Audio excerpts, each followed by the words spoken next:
Here's the model of ancient Jerusalem. Let me point out a couple things. You have Fortress Antonio here, which is where the Romans would have been stationed. Normally about 600 soldiers in the whole province of Syria, which is what Jerusalem was a part of. Israel was a part of the province of Syria. Only 3,000 Roman soldiers, but and then they would bring their armies in when something bad would happen, and then you'd have a big problem. And then you have the Temple Mount, and here's the temple, and you can see the priestly court there, and then the whole mount area. The first century church would have met in this area here for a while. Here's the gate. Now the present Golden Gate, this is the Shushan Gate. The present Golden Gate, when you look at it today, is like up here. So all of this down here is not even visible anymore. There's in present times there's Muslim tombs here, and the ground's up a little higher about here.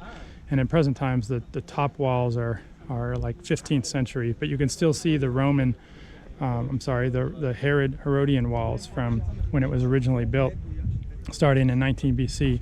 Here's the southern steps. This is how people would have come up into the Temple Mount through these gates. That's the tomb of the prophetess Huldah.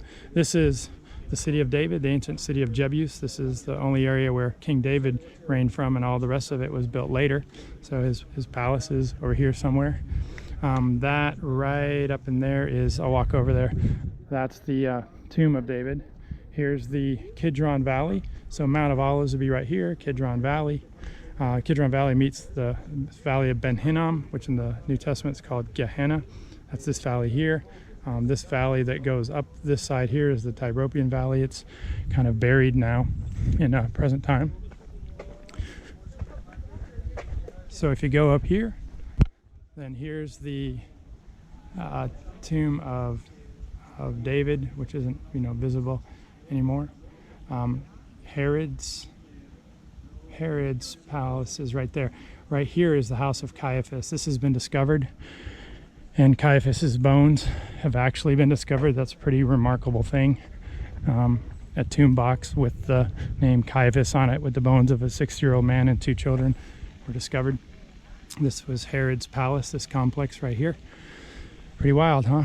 And so all of in Old Testament times, the city of only would have been in this area here, and then it expanded. The city expanded here by the time of the 1st century.